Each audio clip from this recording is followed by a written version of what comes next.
Bienvenidos a esta nueva edición de Poder y Mercado. Muchas gracias por estar con nosotros, a todas las personas que están al pendiente de este nuevo capítulo de la quinta temporada, el segundo capítulo de la quinta temporada de Poder y Mercado, invitándote hoy, como todos los días, a que te suscribas al canal de Bura Multimedia, que nos dejes tus comentarios, a que nos dejes un like y nos comentes. Son muy importantes tus comentarios. Hemos descubierto que ya tenemos una audiencia que constantemente está al pendiente de los contenidos, que entendemos perfectamente bien que no son los contenidos más sexys que te puedes encontrar quizá en redes sociales, pero son temas que tienen un impacto directo en nuestras vidas y que tenemos que tratar de comprenderlos para poder también encontrar soluciones a muchos problemas cotidianos. Y precisamente hoy vamos a abordar es un asunto cotidiano que nos duele la cabeza cuando lo escuchamos, tratamos de borrarlo cuando aparecen las noticias, sin embargo nos impacta directamente en la capacidad que tenemos para hacer nuestro mandado, comprar nuestra gasolina, darnos nuestros gustos, incluso convivir con la familia y mantener a nuestros hijos en las escuelas y demás. Entonces,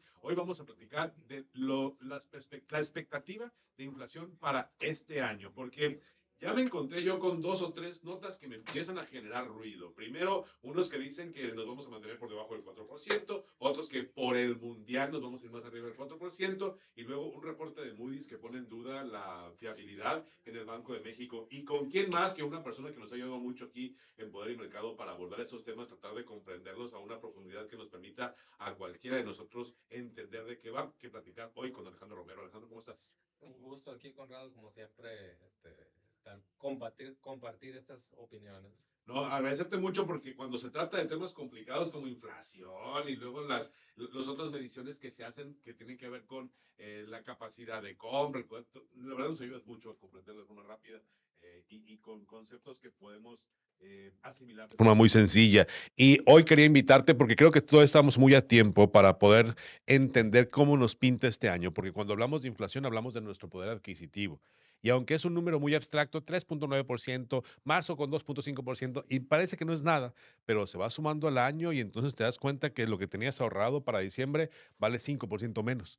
Y son tus mismos 100 pesos que tardas las mismas horas para ganarlo y cada vez es más difícil mantenerlo. Entonces es importante poner atención al tema de la inflación. Sí, no, sin duda. Mira, yo empezaría primero siendo muy que la inflación es el promedio de promedios de los aumentos de precio en la economía. Mm, ¿A qué nos referimos con promedios de promedios? Que ahí se cotiza desde el precio de la crema para el cuerpo, ok, las llantas que compramos en nuestros carros, hasta el tomate y la carne que compramos en los supermercados. Entonces, por eso muchas veces la gente dice, oye, si yo voy al súper y todo está subiendo como loco, y me dicen en el dato de la inflación que va bajando. Bueno, lo que pasa es que es un promedio de promedios, y muchas veces algunos de esos productos pueden influir para que, no refleje necesariamente nuestra realidad, pues, ¿no? claro, claro. En el promedio hay que entender que hay extremos de ambos lados, ¿no? Así Y a es. veces los extremos, cuando consumimos el extremo de más alto, decimos que 4% la inflación sí me cuesta el doble. Sí, pero es que acá abajo hay algo que ha subido 10%, 5%. Entonces eso hace que baje el promedio entre los dos, Así ¿no? es, así es. Entonces, empezaríamos por eso. Ok, ok. Y por otra parte, también creo que es muy importante, recalcarle a la gente que cuando hablamos, no es lo mismo hablar de inflación Mm, que digamos, los precios ya en sí al consumidor. ok, ¿A qué me refiero con esto? Llevamos años de fuerte inflación, sí. sobre todo después de la pandemia, tuvimos años de inflación del 9, del 8%, Ujú, donde productos, por ejemplo, como la carne han subido más de un 50%, la harina de trigo sí. también un 30, 40%, los aceites comestibles, por el estilo, 25, 30%. Entonces, obviamente, estamos hablando que todos esos aumentos se acumularon a lo largo de todo este tiempo. Ok, Entonces, cuando tenemos un aumento, en este año, que a lo mejor no es en la misma magnitud, pero es al final de cuentas es un aumento porcentual del 3, 4% en estos productos que ya tienen un precio demasiado ok, alto claro. respecto a lo que vivíamos hace 3 años, pues, ahora sí que el costo final del supermercado se nos hace cada vez más pesado, y más porque los salarios, pues, no avanzan al mismo ritmo. Claro. Obviamente, ahorita la cantaleta del oficialismo es que el salario mínimo, se ha aumentado de manera histórica. pero ni tú, ni yo, Claro, ni Karina, que nos acompaña aquí en la producción, claro. ganamos el salario mínimo y por lo tanto no ha aumentado nuestro sueldo en función del salario mínimo. Y yo creo que ese es un fenómeno que quizá algún día tendríamos que empezar a discutir más a profundidad porque eh, creo que empieza a generar presión al interior de las empresas. La idea de que un operario gane casi lo mismo hoy que un gerente, ¿eh? Y que el gerente no haya visto que su salario se incremente en ningún porcentaje, mientras que el nivel operador mantiene un incremento constante si es que ganaba el mínimo, ¿no? Ujú, Entonces, ujú. ahora ya un gerente que gana, ¿qué te gusta? 14,000 pesos, dice, oye, yo tengo muchas más responsabilidades, muchas más obligaciones que mi compañero que ya está alcanzando los 10,000 pesos. No, pues yo creo que me voy a dejar de gerentear y mejor me voy a ir como mi compañero a ganar el mínimo. Y a las empresas eso les está generando también una presión. Pero bueno, eso es un tema de salario que viene junto con pegado, que yo creo que este año va a ser tema entre los empresarios. Sin embargo, todo incremento de precios es inflación. Lo podemos entender así. Por ejemplo, si de pronto la falta de cosecha de trigo en Sonora y que a lo mejor es 3 sola producción en el país, eso provocó un incremento. ¿Eso lo podemos entender también como inflación? Sí, sí, claro. Todos los incrementos de precio son de alguna manera una inflación, a lo mejor focalizada en un producto, a lo mejor en un sector en particular. Por ejemplo, si analizamos y desmenuzamos la inflación ahorita a la primera quincena en México, Ujú. por ejemplo, vamos a encontrar que no es lo mismo la inflación de alimentos que la inflación, por ejemplo, en los restaurantes y en las comidas preparadas. Ok, Por ejemplo, ahorita la inflación en restaurantes y comidas preparadas está en alrededor de casi 8%. ok. Es decir, ¿por qué? Porque vimos que primero fue un aumento en 23, 24 de los alimentos. Obviamente los restaurantes y todo este tipo de negocios no podían incrementar de golpe Ujú. los precios en sus menús, los han ido dosificando, pausando, y ahorita estamos, digamos, en la ola, en la cresta, Lo más alto. en lo más alto de la ola, y ellos están obviamente ajustando sus precios porque obviamente vieron muy afectado su margen de ganancia, este tipo de negocios. Entonces, pues tienen que de alguna manera recuperarse, pero lo hacen a un ritmo, digamos, distinto del de otros Ok. sectores. Por ejemplo, salud trae una inflación del 5%. Estamos hablando de Medicamentos. medicamentos, de productos farmacéuticos, todo lo que sea de uso médico. Y también lo que es el sector educativo Mm, también trae una inflación del 35 y el 6%. Entonces, si bien más o menos tenemos una tregua en cuanto a la inflación de alimentos, sí tenemos una inflación en otros rubros que a lo mejor no los vemos tan indispensables, pero igual gastamos dinero. ¿Quién no va a comprarse unos hot dogs el fin claro, de claro, semana, claro, claro. unos tacos, llevar a la familia a festejar un cumpleaños? Sí. Al final de cuentas, te viene afectando la inflación en mayor o menor medida. Y todo eso también puede tener un empujoncito resultado del incremento salarial que está en 314 pesos. Ya nadie te va a trabajar por menos de 320 Claro, pesos, ni para vender tacos, ni para vender dogos, ni para vender paletas, pues no. claro. Entonces, eso impacta en el precio de tu producto final. Los restauranteros que tienen una base de trabajadores que por lo general ganan el mínimo, pues hoy automáticamente tuvieron la obligación de incrementarles a los 314 pesos en la mayoría del país. Oye, Alejandro, ahora hay expectativas de inflación, es decir, arranca el año y los especialistas empiezan a hablar de lo que se espera. Yo me acuerdo a principios de enero, todo el mundo decía, no, pues para México el pronóstico es de 3,6, 3,8% para el final del año. Sin embargo, ya vi una noticia que dice, no, no, a lo mejor es de más del 4% por el mundial. Es decir, la presencia de más consumidores, turistas en el país podría provocar un incremento de precios. ¿Es real este análisis? ¿Es posible que el mundial provoque un empujón de precios al alza? Pues mira, obviamente, sobre todo en las ciudades donde van a ser sede, definitivamente ya se han visto efectos en el caso de las rentas, Ok, seguramente en el caso lo que sean negocios de entretenimiento, de restaurantes, bares, sin restaurantes. duda va a haber un efecto inflacionario, Ok, porque sí, efectivamente hay más dinero circulando y eso nos dice en la teoría económica que provoca inflación. claro. claro, Finalmente los bienes y servicios son exactamente los mismos, y si no está creciendo la economía, claro, pues entonces eso te genera un efecto inflacionario, ¿no? claro. Yo creo que sobre todo va a estar focalizado en Guadalajara, en Monterrey y Monterrey Ciudad de México. y en Ciudad de México, y obviamente también son las ciudades que más pesan en el índice. Claro. Entonces, sí, es muy probable que sí tenga un efecto nacional, aunque focalizado, sobre todo en esas 3 ciudades, ¿no? Y luego hay otra noticia, que esta es noticia de mediados de enero, que a mí esa sí me preocupó porque me hizo sospechar más de algo que yo ya venía observando desde último trimestre del año pasado. Moody's, en su último informe, dice, oye, me parece que el Banco de México está ya no haciendo su trabajo de política monetaria tan preciso como lo estaba haciendo históricamente. El Banco de México tiene una función que es dirigir qué es, cómo hacemos y cómo movemos nuestros pesos en México, ¿no? Ujú. Básicamente es la función, la política monetaria es la función del Banco de México. El ciudadano común, ¿cómo puede observar la política monetaria? ¿Se puede observar como ciudadano? Nosotros que a lo mejor no somos especialistas, no nos metemos a hacer análisis ni técnicos ni fundamentales, ¿cómo lo podemos ver?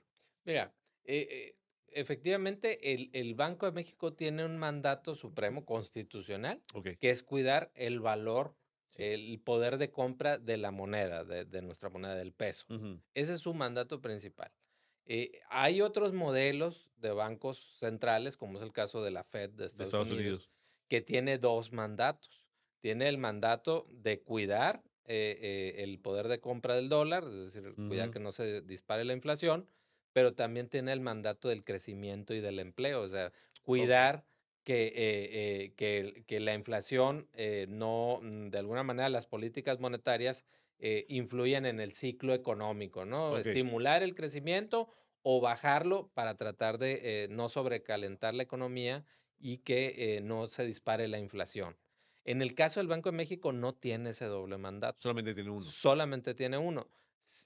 A lo que se refiere esta firma que comentas es que pareciera que los subgobernadores del Banco de México están cada vez más interesados en influir no solamente en el valor de la moneda, sino además influir en el crecimiento económico. Es Ok, decir, estamos viviendo desde finales de 2024 una etapa de prácticamente crecimiento cero en nuestro país. sí, No hay crecimiento económico y parece que a algunos gobernadores les preocupa esa situación. Sin embargo, no debería de ser así. O sea, el mandato principal de ellos sería controlar la inflación. ok, Y ya el tema de mover los ciclos económicos, en todo caso, le correspondería con la política fiscal ok. al gobierno federal. Ok, o sea, tendría que haber, ante la falta de trabajo o de obligación del Banco Central de cuidar la política monetaria, la reacción debería venir del Ejecutivo, que dice, bueno, yo quito la presión fiscal para facilitar la Acelerar producción. la economía. Ok, entonces, lo que Moody's dice, me parece que ya no está pasando eso, me parece que estos señores ya se están preocupando porque habla precisamente de esta intención de bajar la tasa de referencia. Ahora, lo importante es, cuando el Banco de México intenta controlar la falta de valor de nuestro peso, lo que hace es o subir o bajar tasas, ¿no? Ujú. Básicamente es la herramienta que Es el tienen. mecanismo. Ujú. Entonces, cuando tenemos hay mucho dinero en el ambiente, lo que hace es subir la tasa de interés para evitar que el consumo se vuelva tan dependiente del crédito, por ejemplo, de una manera. Ujú. Sí, encareces todos los créditos y ahí es donde nos pega a todos la Ok, política monetaria. ok.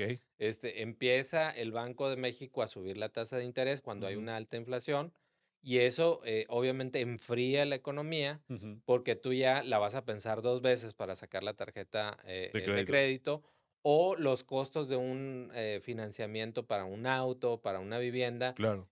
a lo mejor no se van a disparar, pero sí se van a incrementar y obviamente eso va a hacer que tú pues pospongas momentáneamente tu decisión de adquirir esos bienes. Y ya con enfriando la economía, en teoría debe de bajar la inflación. En caso contrario, hay que hacer, cuando ya controlas la inflación, entonces ya empiezas a bajar la tasa de interés y eso tendría como efecto pues que se estimule el consumo, que se estimule el crédito Ok. y ya entonces digamos que vuelve a darse un fenómeno de crecimiento y de recuperación económica. Entonces, ahí tenemos nosotros la posibilidad como comunes, como ciudadanos que no somos expertos, en identificar cuando el Banco de México está tratando de frenar el incremento de los precios. Cuando nos enteramos que el Banco de México sube o baja las tasas de interés, la tasa de referencia, quiere decir entonces el Banco de México o está detectando que hay mucho consumo o está detectando que está bajando el consumo. Así es, así es. Cuando nosotros como ciudadanos vemos que el banco incrementa las tasas, esas tasas de referencia, ¿a quién impactan primero? ¿Las instituciones financieras? Primero, obviamente, la tasa de referencia del Banco de México es la tasa a la que les presta a los bancos, ¿Ok? que son los que finalmente nos dan los créditos a nosotros como Sí, público. Entonces, a ellos les afecta en sus costos, en sus operaciones diarias, esa tasa de referencia, y finalmente la tienen que trasladar de alguna manera a los créditos al que cliente. otorgan al consumo. Ujú. Entonces, ese es el mecanismo, digamos, más eficiente que tienen los bancos centrales a nivel mundial, porque ellos le prestan a los Claro, bancos, ¿no? claro. Son los prestamistas de los bancos. Antes se usaba en el caso de México el corto, te acordarás, el corto al Sí, circulante, que le claro. llamaban el corto monetario. Pero ahora, pues como ya la economía está más bancarizada, Ujú. ya la gente usa más las transferencias, usa más sus cuentas para hacer transacciones, Sí, y muchas operaciones en efectivo ya incluso están prohibidas, así es. pues ya se volvió más efectivo el mecanismo de la tasa de interés, ¿no? Oye, Alejandro, ¿quiere decir entonces que cuando el Banco de México aumenta la tasa de referencia, encarece los créditos, pero eso también tiene un impacto directo sobre los contratos de deuda del Estado adquiridos en el momento, ¿no? Que fue lo que pasó con los CETES en el Ujú. 2023-24, que se fueron al 11%, porque el Banco de México tuvo que subir mucho la tasa de interés para tratar de bajar un poco la Sí, inflación. por eso tienen que estar muy coordinados, más no subordinados, Ajá. la política fiscal y la política monetaria, ¿no? Ujú. Porque obviamente un aumento en las tasas de interés, como bien lo dices, pues no solamente le afecta al consumidor de a pie, le afecta al gobierno al momento de su deuda, que generalmente está pactada en TIE más Claro. una tasa, dependiendo qué tanto riesgo vean a, Ujú. a tu gobierno, ya sea estatal o federal o municipal.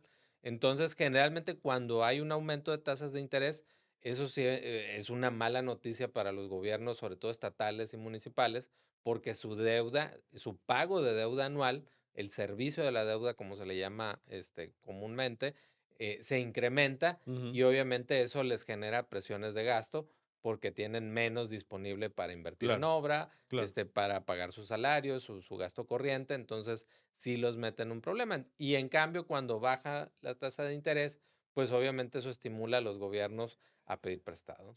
Y desde tu perspectiva, Alejandro, cuando vemos todos estos datos y empezamos a comprender cómo es todo este engranaje del sistema pues monetario mexicano, ¿es posible que nos mantengamos por debajo del 4% en este año, que aparentemente es la meta que se repite como en el 2025? Yo lo veo complicado por el lado de que hay muchos nubarrones en el horizonte. Ok, Tenemos, para empezar, el aspecto de la renegociación del de TLC. TEMEC, Ujú. que le mete mucha incertidumbre a cualquier variable Sí, ahorita. Inversión, empleo, crecimiento, le mete mucha incertidumbre. Obviamente, si hay amenazas de aranceles, si hay amenazas de bloqueos de la frontera, todo eso te puede afectar de alguna manera los precios al interior, aunque sea algo externo. Y por otra parte, recordemos que entraron en función los aranceles contra los países con los que con no China. tenemos Claro. el TEMEC, o con que no tenemos acuerdo comercial. Y yo siempre lo digo de manera muy coloquial, si quieres saber cuánto te va a afectar eso, pues voltea a ver tu cocina, voltea a ver tu sala, los productos, ve qué dice el Made in, Ah, claro, y ahí te enteras. y mucho vas a encontrar Taiwán, China, Singapur, muchos países con los que no tenemos acuerdo comercial, Corea del Sur. Claro. Entonces, pues todos esos productos, que la tacita, que el termo, que el celular, que la tele, pues muchos de esos vienen manufacturados o con Totalmente. componentes de esos países. Entonces, seguramente vamos a ver un impacto no inmediato, pero sí gradual, en este año. Ok, Y si se vuelve un año donde no hay tanta lluvia, ya sabemos que el factor climatológico también impacta, pues van a seguir reduciéndose las superficies de siembra. de siembra, de Ujú, alimentos, y por lo tanto, al haber menos oferta de alimentos, pues su costo se va a incrementar, porque la demanda sigue siendo la claro, misma. claro. Ahora Seguimos comiendo tenemos las la mismas mala tortillas. costumbre Sí, de comer 3 veces al día, claro, ¿no? claro. Entonces, todos esos factores pueden afectar. Si a mí me preguntas ahorita, yo apostaría más a que va a superar el 4% la Ok, inflación. o sea, sí hay posibilidades de que se supere el 4%. Ahora, qué tan confiable es el resultado? Bueno, todavía falta saber cómo nos fue en diciembre ya el cierre, ¿no? Todavía no sabemos. Pero el Banco de México calculaba para el 2025, mm, ¿qué? 4%, no, menos de 4%, ¿no? Algo Ujú, así. Era como el tope, el 4%. Y según los datos que se compartió por el INEGI, ahí nos quedamos 3.6, 3.8, 3 depende de la consulta que hagas. Mm, ¿Qué tanto ha cambiado la confiabilidad que tienen hoy los inversionistas en esta información? Y te lo pregunto porque también me llamó la atención que Moody's esté lanzando esta advertencia. ujú. Tenía mucho tiempo que yo no veía algo así, de decir, qué raro, ¿no? Que una empresa internacional que se dedica a juntar capitales para hacer inversiones y que además hace análisis de riesgo de inversión en países y todo lo demás, de pronto hoy diga, qué raro el Banco de México. Y me preocupa. ¿Qué están viendo ellos que nosotros no? La desconfianza está en el número, la desconfianza está, bueno, sí, obviamente que están las decisiones también políticas. ¿En dónde está la desconfianza? Mira, yo creo que ahorita más que nada están en las decisiones. Ok, Creo que afortunadamente todavía tenemos un sistema estadístico más o menos confiable, ok, pero efectivamente es un pilar muy importante, ¿eh? En el momento en que el INEGI pierda y el Banco de México pierdan su confiabilidad en las estadísticas, vamos a estar perdidos, ¿eh? ok. Fue el caso de Argentina, Sí, por claro, ejemplo. claro, claro. Obviamente ellos empezaron a vivir un fenómeno de hiperinflación Sí, hace unos 3, 4 años.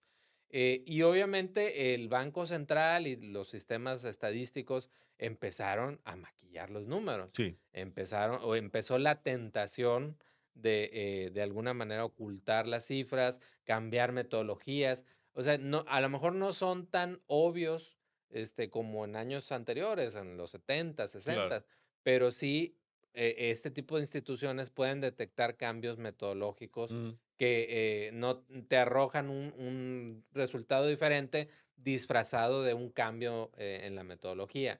Por ejemplo, se ha cuestionado mucho los resultados de la pobreza claro, totalmente, en 2024. Es decir, totalmente. cómo puedes tener un aumento del rezago educativo, un aumento del rezago en servicios de salud y una disminución de la pobreza, porque la pobreza es multifactorial. Sí, No solamente es cuestión de ingresos, sino también de carencias sociales. Entonces ahí son cosas que de repente, obviamente a los expertos les votan y al analizar, pues si el dato no es confiable, te van a castigar. ok, Inclusive el Fondo Monetario Internacional, el Banco Mundial, necesitan que tú tengas un sistema estadístico confiable para poder tenerte una línea de crédito en en caso caso de de una emergencia, emergencia. Entonces, claro. eso fue lo que le pasó a Argentina. No tenía, obviamente no tenía gobernantes confiables. Ujú. Luego empezaron a meterle mano a los datos, pues ya las líneas de crédito en algún momento se les cerraron. Claro, de hecho, una de las preguntas que a mí me votaron fuertemente el año pasado, a finales, es cómo celebrar una disminución de la pobreza cuando no hubo riqueza. Digo, no me cuadra en la Es que lógica no básica, ¿no? cuadra. Es que, Pero entiendo que lo hacen con números, ¿no? O sea, ganas más, entonces eres más rico. es que te digo, hay algo ahí que como que no embona, pues, ¿no? Es que históricamente los países que más han reducido la pobreza son los que más crecen. Claro, Entonces, sí, claro, claro. tú checas las cifras de crecimiento de los últimos 7 años y es 0.7, Sí, 0.8, sí, sí, es decir, y la población crece al 0.8, 0.9, es decir, no hay un crecimiento del pastel, pues si lo claro, queremos ver como un pastel, claro. simplemente se repartieron, digamos, mejor las tajadas, pero no hay un crecimiento, pues entonces sí, ahí, obviamente también causa mucha suspicacia. Ahora, otra pregunta que me surgió ahora que estoy empezando a ver estos datos de inflación y me gustaría conocer tu opinión al respecto, si eso es posible. Esto que dijo Moody's junto con este juego de las tasas de interés, me queda claro a mí que un país cuya deuda es mayormente nacional se ve beneficiado de una disminución de la tasa de Ujú, interés. ujú. Entonces, si estamos bajando la tasa de interés, a lo mejor no para provocar un crecimiento económico, sino menos estrés para las finanzas públicas, estamos al mismo tiempo jugando con algo que no se debe. Puede ser que eso esté pasando. Es posible que estos señores políticos estén empezando a jugar con lo que no deben. Sí, y es un juego muy peligroso, obviamente, tan peligroso que, por ejemplo, las intenciones de Donald Trump de quitar al presidente de la Reserva Claro, Federal claro, tuvieron un impacto claro, inmediato en el dólar. totalmente. Si ahorita si vemos un tipo de cambio por debajo de los 17.50, no es porque el No, peso estoy de esté acuerdo. fuerte, no es porque la economía esté bollante, es porque el dólar está muy débil Sí. y es producto de ese nerviosismo que ha ocasionado. ¿Cuál es el interés de Donald Trump? Bajar la tasa de interés, efectivamente, para estimular el crecimiento, pero también para bajar la presión de su deuda, Mm, que también en mucho es interna. Digo, le debe a muchos países, pero buena parte también es interna. Entonces, yo no, definitivamente, aunque no tengo pruebas, tampoco lo dudaría, claro, ¿no? es que sí, sí puede ser una estrategia, porque Sí, claro. la deuda en México, la deuda del gobierno del Estado mexicano, se incrementó en los últimos 5 años, se duplicó. Esto debe representar una presión muy fuerte para las finanzas públicas y quizá una manera de poner como un resorte que no me pegue tanto es échame la mano, bájame la tasa de interés para no deber tanto, ¿no? Sí, sí, sí. Puede ser, aunque en teoría la autonomía del Banco de México no debería. No debería de pasar, no debería de suceder. Como te digo, debe haber una coordinación, más no una subordinación de Ok, las políticas. ok. Este, pero efectivamente puede haber esa tentación que sería muy negativo, ¿no? Ok, De comprobarse en ese sentido, ajá. y por eso es importante el señalamiento de la firma que comentas, de comprobarse algún movimiento en ese sentido sería inclusive motivo de fuga de capitales. Entonces sí es algo que debemos de cuidar la autonomía del Banco de México, algo que inclusive ni siquiera López Obrador se atrevió en su No, momento a tocarlo, ¿no? claro. Entonces, por algo importante es mantener esa autonomía, ¿no? Ante esta realidad que estamos viendo de inflación de 3.5, 3.6, 3.8, y al mismo tiempo me llamó la atención empezar a ver el año pasado la disminución de la tasa de interés, aunque la inflación no realmente no bajó, sino que se mantuvo en un rango, ¿no? Y como que dijeron, más menos uno del 4% como quiera, ¿no? Ujú. Eh, ¿Es saludable tú como economista a la distancia y después de este año, ves saludable que se esté hablando de la posibilidad de más disminuciones de las tasas?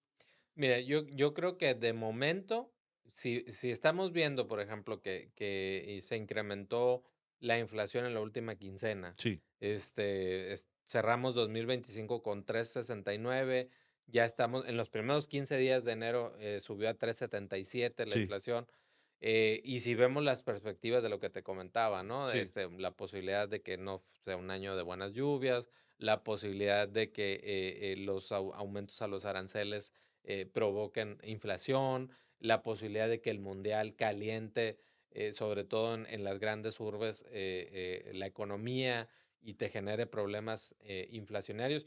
Yo creo que lo más sensato sería mantener al menos la tasa sin cambio Sin cambio. hasta esperar a ver esos efectos. Okey, Pero sí entiendo que efectivamente hay presión de algunos sectores para que el Banco de México exacto. baje la tasa de interés para abaratar el financiamiento de los gobiernos estatales y del gobierno federal y para, obviamente, tratar de buscar una estimulación de la economía que ya lleva bastante tiempo en cero. Y recordamos que en 2027, pues ya se juega una buena cantidad de Sí. gobernaturas, se juega el control nuevamente del Congreso, y obviamente al partido en el poder le interesa que la economía empiece a partir sobre todo de la segunda mitad de 2026 a despegar.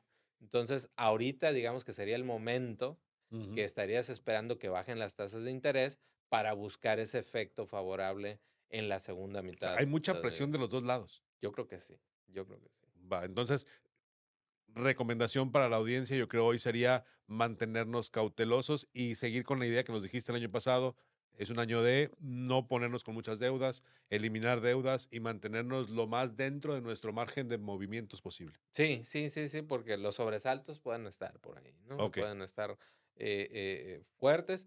Y en cuanto al nivel de inflación, mira, nosotros es muy arbitrario, la verdad. ok. Te voy a ser muy sincero, no hay, digamos, una explicación científica Mm, o metodológica de cuál es el nivel ideal de inflación. En Estados Unidos, el nivel ideal de inflación, pero fue muy discrecional, lo estableció una vez un presidente de la Reserva Federal, dijo, lo ideal es un 2% de inflación. Pero bajo qué sustento Pues nunca se ha dijo dos por explicado. ciento, vámonos. En el caso de nosotros, manejamos un margen de entre 2 y hasta 4%. Ok, Yo creo que lo ideal sería acercarnos mucho más al 3, ok. Que mucho al más al 4, 3 que al 4. Siempre como que ya bajamos del 4 y nos relajamos claro. y el Banco de México empieza a decir, ya podemos bajar la tasa de interés, pero siempre estamos ahora sí que en esa Línea delgada entre... línea, ajá, entre estar fuera del objetivo o estar dentro. Pues. No quiero desaprovechar tu compañía hoy sin preguntarte, porque lógicamente estos temas de inflación, luego a tu servidor que le gusta mucho el concepto de Bitcoin y todo lo demás, empiezo a ver en el mundo a un ala de gente que habla sobre finanzas, sobre inversiones, que advierten un quiebre del sistema fiduciario global. Empiezan a advertir la necesidad de que los gobiernos recapitulen lo que están haciendo con las monedas, porque el desgaste del dólar norteamericano es históricamente estúpido hasta hoy. Muy fuerte. Y luego empezamos a ver cómo nosotros vamos así como que arrastraditos, aunque nos sentimos con superpeso, pero vamos arrastrados. Y luego vemos lo que pasó en Irán con su moneda, es increíble lo que pasó, bien mencionas, en Argentina con su moneda, son ejemplos muy rudos de cuando la política juega con lo que no debe. Y parece que el mundo está dándose cuenta de que incluso el euro es una gran farsa que no está cuidando la riqueza de sus ciudadanos. Ujú. ¿Tú visualizas esta crisis en las monedas del mundo? Porque creo que también lo que le pasa al peso no es solamente el peso, pues, ¿no? Es falta de confiabilidad en el sistema monetario global. Ujú. ¿Tú lo ves? ¿Lo percibes a la distancia? Pues mira, lo que pasa es que estamos en un cambio de paradigma internacional importante, pues, Ok, ¿no? Estamos entrando de la era de la globalización o de la globalidad, a una aparente época de esferas de influencia, ¿no? ok, Las grandes potencias, China, influyendo en su parte asiática, Rusia en Europa del Este y Estados Unidos en América Latina y en Medio Oriente y Europa Occidental. El cambio siempre de un paradigma tan grande a nivel internacional siempre genera mucha incertidumbre y genera, por ejemplo, que ahora veamos la onza de oro a cinco claro, mil claro, dólares. O claro, sea, claro, es un precio estratosférico. totalmente. Te La estoy hablando, plata, hasta la plata está subiendo de precio. sí, hace un año el oro estaba dos Sí, mil sí, sí, dólares. O sea, estás hablando que se duplicó en menos de un año. así es. Y eso te habla de desconfianza. Y obviamente cuando ves un dólar, que se está acercando más a los 16 que a los 19, Claro, con una economía como la mexicana, que no está creciendo, pues algo no anda bien, ok. algo no anda bien. Entonces, yo creo que sí estamos en un escenario muy incierto, muy peligroso. Por eso es que los inversionistas internacionales están tomando posiciones con Claro, cosas, claro, claro. con riqueza tangible, Tangible. como es el oro, como es la La plata, plata, sí, es increíble, la plata el también lo conozco. platino, Sí. obviamente los minerales de Ujú. tierras raras que ya sabemos que se pueden ir a la estratosfera en Sí, claro. cuanto a los costos, el litio, siempre ahí está como una posibilidad. Pues todo ese tipo de refugios de valor seguramente van a cobrar mucha más importancia que la especulación con monedas en los próximos años, ¿no? Y más si tienes el peligro de que Donald Trump destituya Claro, claro. al presidente de John la Powell, Fed y claro, empiece a echar a andar la maquinita de los dólares para tratar de estimular la economía, claro. pues obviamente sí es un peligro de que cada vez los dólares que tengas valgan menos. Pues. Oye, Alejandro, luego te voy a invitar a platicar porque se nos acaba el tiempo, pero luego te voy a invitar a platicar porque algo que me preocupa a mí es la forma en cómo mucha gente está adquiriendo el oro, lo está adquiriendo a través de papelitos, ¿no? Ujú. Es decir, vas y compras tú un ETF o compras algo que dicen que es oro pero nunca sabes si nunca lo está has ese oro en visto. alguna parte, ¿no? Y luego no te dejan entrar al No fuerte, puedes ¿no? ver. Entonces, me preocupa mucho que de pronto ahorita tengamos el oro a $12,000 y cuando me puedes mandar por favor mi oro y que no puedo. El oro de Y papel también ya fue un problema. históricamente eso ya pasó Ya una vez. pasó. Sí, sí, sí. Ya muchos inversionistas dijeron, bueno, estos $5 dice que valen $5 en Sí, oro, sí, sí. dámelos. No, No hay. no hay, no te tengo con qué pagar. Qué miedo, ¿no? Sí, Estamos en entonces, una etapa muy interesante la que nos toca vivir, pero te quiero agradecer mucho, Alejandro, que hayas estado con nosotros hoy. no, gracias, fue un placer estar aquí siempre. Y bueno, ojalá que a ti te sirvan estos datos, que te sirva este análisis que intentamos construir para que más o menos veas qué es lo que está pasando con eso que tú recibes después de 8, 12 o 10 horas de trabajo. Entregamos nuestra vida a cambio de una moneda que su precio depende de decisiones políticas, de decisiones de políticos y con relaciones con políticos de otros países. Entonces, esto de verdad nos tiene que poner a pensar y analizar qué es lo que estamos haciendo. Muchas gracias, Alejandro, de nuevo. Gracias a ti. Y bueno, la invitación para que tú te suscribas, nos dejes tus opiniones, nos dejes tus comentarios y que estés al pendiente de la siguiente edición de Poder y Mercado. Muchas gracias, buenas tardes, buenas noches, buenos días. Adiós.